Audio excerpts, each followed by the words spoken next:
మీ ఇంట్లో మొదటి కోటీశ్వరుడు మీరే అవ్వాలనుకుంటున్నారా? ఈ ఫైనాన్షియల్ వెబినార్ లో ఇప్పుడే జాయిన్ అవ్వండి.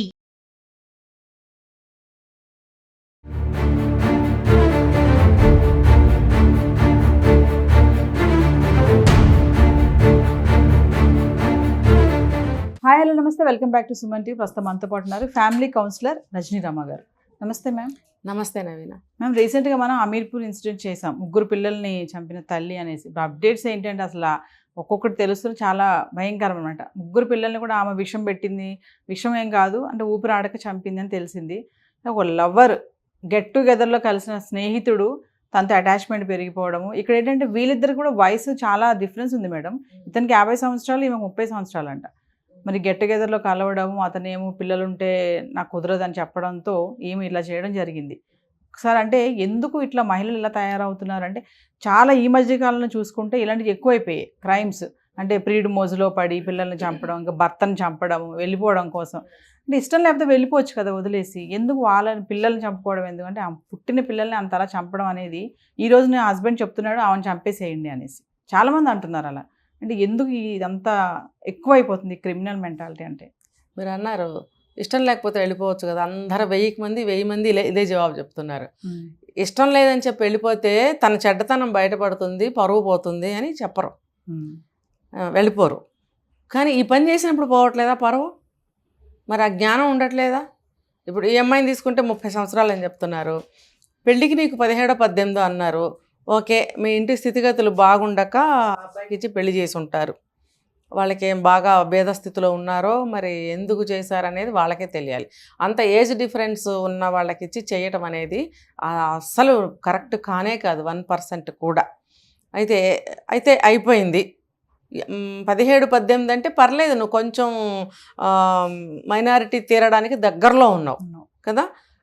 తర్వాత నీకు 3 పిల్లలు పుట్టిన తర్వాత ఇప్పుడు నీకు 30 సంవత్సరాలు వచ్చాయంటే నువ్వు ఎంత పెద్ద మేజర్వి? 18 నుంచి 30కి తీసుకుంటే చాలా పెద్ద మేజర్వి, చిన్న అప్పుడే మేజర్ అయిన దానివి ఏం కాదు. అయితే నువ్వు అప్పుడు కనపడని డిఫెక్ట్స్ అన్నీ నీకు ఎన్ని సంవత్సరాలు అయింది పెళ్ళి? ఒక 15 అయిందేమో, మరి తెలీదు. మరి అంతే 14 ఏళ్ళు ఎంత అయింది. 14 సంవత్సరాల నుంచి నీకు ఆ భర్తలో కనపడని లోపాలు ఇప్పుడు కనిపించాయా? అంటే ఏంటంటే ఒక రకంగా తల్లిదండ్రులని వాళ్ళ పరువు ప్రతిష్టలు కానీ ఇంకోటి కానీ దృష్టిలో పెట్టుకుని కాపురం చేసింది పాపం. ఎప్పుడైతే గ్యాదరింగ్స్ అని చెప్పి, గెట్ టుగెదర్ అని చెప్పి, ఓల్డ్ స్టూడెంట్స్ అని చెప్పి వెళ్ళారో, ఇన్ బిట్వీన్ కూడా జాబ్ కూడా చేస్తుంది. మరి ఎప్పుడు ఏం చదువుకున్నదో మనకు తెలియదు, టీచర్ జాబ్ చేస్తుంది. అసలు ఈ మధ్య టీచర్స్ గురించి మనం చాలా వింటున్నాం కదా. టీచర్ అంటే ఏంటి అసలు తెలుసా వీళ్ళకి? నాకు అసలు అర్థం కావట్లేదు. టీచర్స్ని అపాయింట్ చేసుకునేటప్పుడు చాలా జాగ్రత్తగా ఇంటర్వ్యూలు తీసుకుని అపాయింట్ చేసుకుంటే వాళ్ళు ఆదర్శప్రాయంగా నిలబడతారు. ప్రతి ఒక్కళ్ళని టీచర్స్గా తీసేసుకుంటే వీళ్ళు చేసే పనుల వల్ల టీచర్ అనే పదానికి గౌరవం పోతుంది. అసలు ఎవరైనా టీచర్స్ కనిపిస్తే కూడా ఆ గౌరవం ఇవ్వాలని అనిపించట్లేదు. అలాంటి చెడ్డ పేరు వీళ్ళు టీచర్స్కి తీసుకొస్తున్నారు. నువ్వు ఒక టీచర్ అయి ఉండి నువ్వు అందరికీ మంచి చెప్పాలి, ఒక నీతి చెప్పాలి. నీతి అచ్చమైన తెలుగులో మాట్లాడుతున్నాను చూడండి. ఒక నీతిని నువ్వు చెప్పాలి. నువ్వే నీతి తప్పితే నీ వయసు ఏంటి? 30 సంవత్సరాలు, చిన్న వయసు ఏం కాదు. కాపురం చేసావు 14 సంవత్సరాలు, 3 పిల్లలు తల్లివి అయ్యావంటే నీలో ఎంతటి హుందాతనం రావాలి, ఎంతటి పెద్దరికం రావాలి, ఎంత మాతృత్వపు లక్షణాలు నీలో ఉండాలి. ఒకళ్ళ ఇద్దరండి ఈ రోజుల్లో 3 పిల్లలు ఎవరికి ఉన్నారు? 3 పిల్లల్ని నువ్వు కన్నావంటే అసలు నువ్వు గొప్పదానివని చెప్పాలి.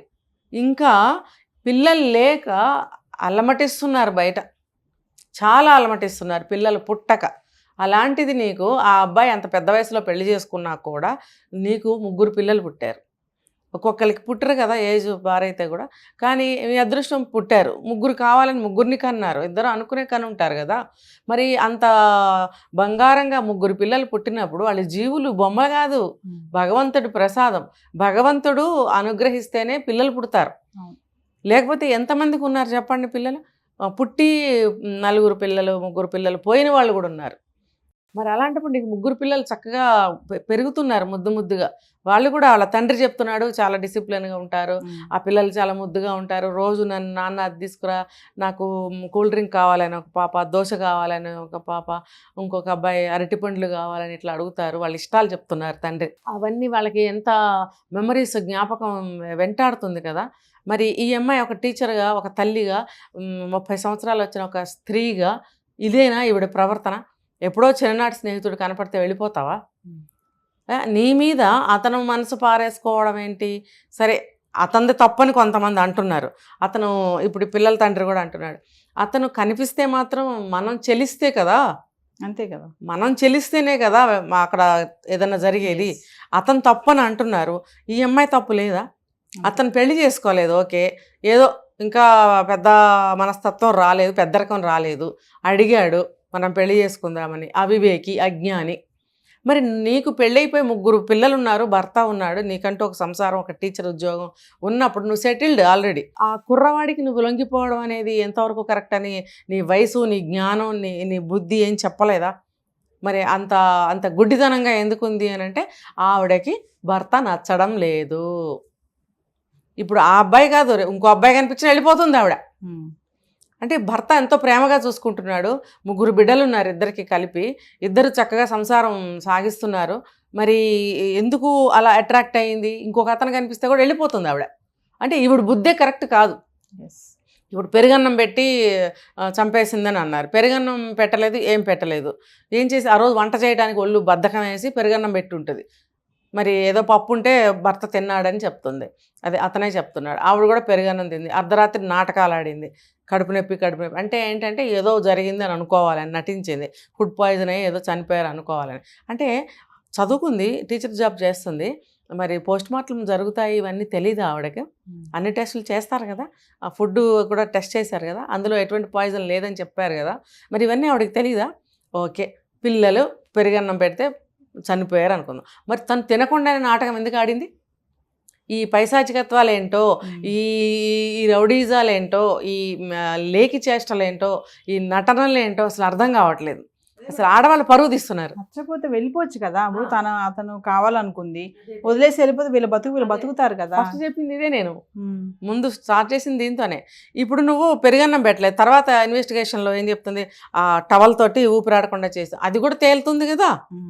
మరి సైన్స్ ఎంత డెవలప్ అయింది. నువ్వు టీచర్ జాబ్ ఎలా చేస్తున్నావు? నీకు ఏం నాలెడ్జ్ లేకుండా పాఠాలు ఎలా చెప్తున్నావు నువ్వు? మరి ఆ టెస్ట్లో అందులో కూడా తేలింది. 3 పిల్లల్ని అలాగే ఒకళ్ళ తర్వాత ఒకళ్ళని చంపింది. మళ్ళీ అర్ధరాత్రి పూట నటన. అంటే నువ్వు నటించావు, నటిస్తే నువ్వు గొప్పదానం అయిపోయావు, నువ్వు సేవ్ అయిపోయావు, నీ తప్పు లేదని చెప్పేస్తారా? ఎంత నటించింది చూడండి. ఆ హాస్పిటల్ బెడ్ మీద ఇంటర్వ్యూ చేశారు. అసలు ఆమెకి ఏమాత్రం బాధ లేదు, అసలు లేదు. నటన చంచలంగా చూడడం, అటు ఇటు. నాకేమైంది, పిల్లలు ఎక్కడ ఉన్నారని అడగడం, ఏంటి నాటకాలు ఏంటి? ఎప్పుడైనా బయట పడతాయి నేరాలు అనేవి, దాగవు, వెంటనే మరి కనుక్కుంటారు. అయితే నేను చెప్పేది ఏంటంటే, ఇంత దరిద్ర బుద్ధి నీకున్నప్పుడు నువ్వు వెళ్ళిపో. అసలు ఒక మాట చెప్పేసి భర్తతోటి వెళ్ళిపో, అంతేగాని పిల్లల్ని చంపే హక్కు ఎవరు చేస్తాను? అదే అంటున్నాడు తండ్రి. నా బిడ్డల్ని నేను పెంచుకుంటాను కదా, నువ్వు వెళ్ళిపోరాదా? నేను పంపించేవాడినే కదా అని చాలా మంచి వ్యక్తిలాగా ఉన్నాడు అతను. మరి నా పిల్లల్ని నేను పెంచుకుని ఎలాగోలా నేను పైకి తెచ్చుకుంటాను కదా, నాకు పిల్లలు లేరు, నేను ఇప్పుడు ఒంటరివాడిని చేసింది, తను వెళ్ళిపోతే వెళ్ళిపోనివ్వండి, నన్ను ఒంటరివాడిని చేసింది కదా, నాకు బిడ్డలను వదిలిపెడితే నేను కష్టం చేసుకుని నా బిడ్డలు నేను పైకి తెచ్చుకుంటాను కదా, నాకు పిల్లలంటే ప్రాణం, వాళ్ళ కోసమే నేను కష్టం చేస్తున్నాను, వాళ్ళని ఎలా అయినా నేను పైకి తెచ్చుకుంటానని చెప్తున్నాడు.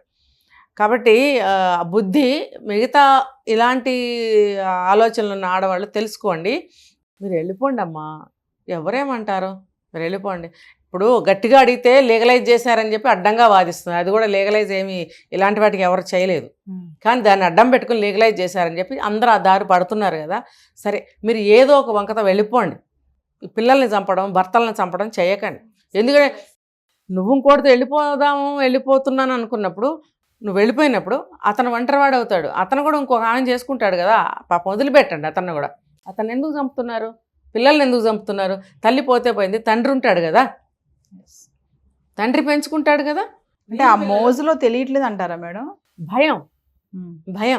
భయంతో ఫస్ట్ చంపేయాలనుకుంటారు. భయం ఉంటుందా? మరి తర్వాత పట్టుబడతామని తెలియదండి వీళ్ళకి.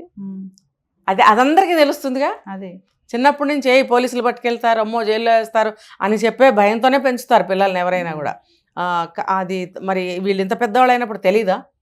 ఇది ఏదన్నా నేరం జరిగితే కేసులు అవుతాయని తెలుసు. అట్లీస్ట్ ఇంత పెద్ద ఏమంటారు హత్యలు చేసినప్పుడు అది ఆ నేరం కాదా? శిక్షలు పెద్దగా ఉండవా? లైఫ్ ఉంటుంది, కనీసం లైఫ్ ఇంప్రిజన్మెంట్ అన్న ఉంటుంది ఉరిశిక్షలు లేకపోయినా. మరి తెలిసినప్పుడు ఆ అబ్బాయితో ఆ రోజుతో కట్ అయిపోతుందని తెలీదా? నువ్వు వెళ్ళి జైల్లో కూర్చుంటే ఆ అబ్బాయితో నీ సంబంధం కట్ అయిపోదా? అది తెలుసుగా కనీసం. ఈ రోజుతోనే నాకు ఆ అబ్బాయితో కూడా సంబంధం పోతుంది అనేది తెలీదా? అంత మాత్రం ఆలోచించరా? ఏదేమైనా మేడం ఈ మధ్య కాలంలో ఈ ఇల్లీగల్ కాంటాక్ట్స్ రిలేషన్స్ అనేవి బాగా పెరిగిపోయి, అదే మీరు అన్నట్టుగా వదిలి వెళ్ళట్లేదు. ఇలాగే పిల్లల్ని అడ్డొస్తున్నారని పిల్లల్ని చంపడం, ప్రియుడితో మళ్ళీ ఆ హెల్ప్ తీసుకొని హస్బెండ్ని చంపడం, స్కెచ్లు వేయడం, ఎన్ని చూస్తున్నాం మనము. అంటే ఒక్కసారి ఫైనల్గా ఏం చెప్తారు మీరు? అంటే అలాంటి మెంటాలిటీ ఉన్న వాళ్ళని మనం తగ్గించుకోండి, మంచి దారిలో వెళ్ళండి అని నేను అసలు చెప్పనండి, చెప్పను. మీకు ఎప్పుడైతే మీరు ఉండదలుచుకోలేదో మంచిగా చెప్పేసి వెళ్ళిపోండి. భర్తలు మీకు కూడా చెప్తున్నాను, అటువంటి వాళ్ళని మీరు బలవంతంగానో బ్రతిమాలో బామాలో లంచాలు ఇచ్చో బంగారం కొనో బిల్డింగ్లు ఇచ్చో ఆస్తులు రాసో ఉంచుకోవాలని మాత్రం చూడకండి.